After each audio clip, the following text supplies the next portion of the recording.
Hey guys, pay cheap, pay twice. Hey guys, how you doing? Oscar here for Notagrouch, notagrouch.com, and the old adage, pay cheap, pay twice, also applies to business. Let me tell you about that.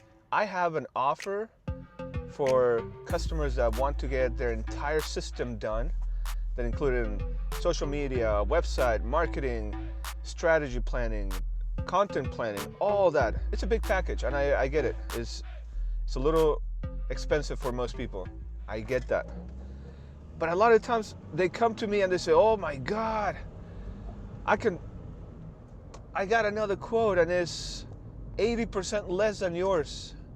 And guess what I tell them? I said, listen, you go do that, and when they screw up for you, you come back to me and I will refund you $250 or up to $1,000, depending on the plan they get, from your ticket, from your invoice with me, so that you don't feel so bad for making such a poor decision. And I know that sounds a little arrogant. I know, I get it, however you want to call it, but I've had two people take me up on that because they came to me and they said, wow, I got a quote, and I'll tell you where the quotes came from in a minute. And the quote was something like $700 for a website that I had quoted almost $4,000. They said, well, no, there's no way that we're gonna pay that much. I said, okay, no problem. And I said, listen, in the next 90 days, when you realize that it didn't work out, and when they under-deliver, and you realize that they overpromise and that their budget is completely crazy, and when you realize that you're wasting your time and all that stuff, come back to me and I will give you $250 towards your invoice, and then we get started and we do the work. And they say, oh, okay. And they thank me for that, and in fact, they hire me for the discovery meeting that I have, which is a 2-hour meeting. It's paid, but that's where we talk about all the things that they have, all the things I think they need, and how I would go about doing them, and I give them a plan to do that. If they choose to go with me, if they choose to do the work, then that cost of that meeting goes towards their invoice. But if they don't, now they have a good analysis of what they should do, and they can either do it themselves, try to do it themselves, or take this to another designer, another programmer, to see if they want to do it for them. It's a win-win. It's kind of like when you go to get an estimate or a repair, home repair, a car repair. Sometimes a car repair says, hey, we'll do a checkup and we'll tell you what's wrong, and it's going to be $160.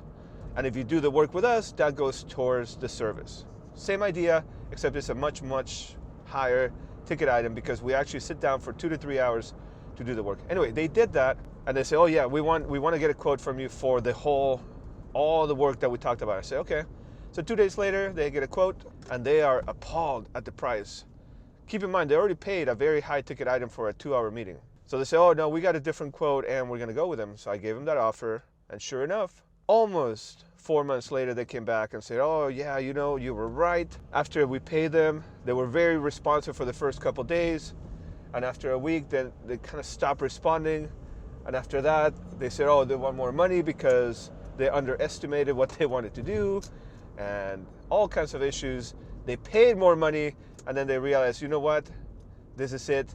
Luckily, they cut off any more expenses, and they were able to get one refund back, but they did spend their first down payment, and they kind of had a bad experience. That company was from India, and trust me, I know there's some companies in India that are great, but a lot of the times they're not, and they have two benefits of being so far away. One, they're in a different time zone, so they'll use that as an excuse to say, oh, we missed you, we couldn't talk to you, we'll talk to you tomorrow, blah, blah, blah, this and that. And then, so the distance becomes a problem, because when you are doing business here in the United States, they're sleeping over there, and vice versa. Convenience of doing work becomes very, very inconvenient. So there's no really any convenience. The second is, if they were to scam you and take your money, there's very little you can do. No agency, no investigatory department or anything is going to help you out for a couple $1,000. They're just simply not. If your budget is higher than a few $1,000, definitely do not go with any Indian company unless you have a written contract and they have an entity here in the United States that you can meet in person. Not just a PO box, not just a storefront, where you can actually go and talk to them. And we're talking about, $25,000 and up type of projects. Don't go somewhere else. And then the other area that I get some of this situation, but a lot less, is Eastern Europe. Ukraine has been in the news a lot, but Czechoslovakia, Ukraine, some of those places have very low prices because the cost of living is cheaper, but you still have a little bit of that time zone difference, language barrier. But in my experience, I can tell you that they seem a little bit more skilled and a little bit more professional. I've had only a few instances where work from those areas was not great.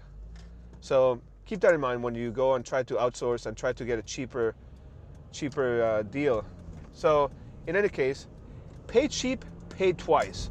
Because this company that came back to me, they paid me to consult with them. They paid me to get their work assessed, designed for the future, and say, hey, you need this, this, and that. They said, great, they paid for that. Then they decided not to go with me, which is fine. That's why I charge for a consulting meeting, because sometimes people don't realize what they need and they say, oh, well, we're not ready for that. That's fine. So they paid for that. Then they went to someone else that they had never met in person, and they thought, hey, you know what? We have this plan from Oscar, this strategy, and that's going to be great. All these people have to do is implement it and do it. It should be pretty straightforward, and it should be. What I gave them wasn't complicated. It was standard WordPress stuff, standard social media stuff, but the problem is the culture is different. So they went over there, they put a down payment, and the work started right away, 2 days later. But then 2 days later, there's like, oh, no response. Oh, we're not available. We'll get back to you. Then it took a week. And then finally got back to them and said, oh, yes, this is it. And they provided something that was ridiculous to start, like a sample. And I thought, oh, okay. Because the guy showed me eventually. And then after that, they kind of disappeared. They gave them the runaround, and then they came back and said, oh, yeah, we need more money. Paid cheap, paid twice. That's when the company said, hey, you know what? Maybe Oscar was right. Let's go back to Oscar. And then they came back. So that's a quick lesson. We're not trying to get you to spend more money than you need to. We're charging you what it costs to do the type of work you need. So just because you want to save $1, just because you want to save $1 and you think that you can do that, it can come back to bite you. So be careful with that. Pay cheap, pay twice. That's it for today. Talk to you guys later.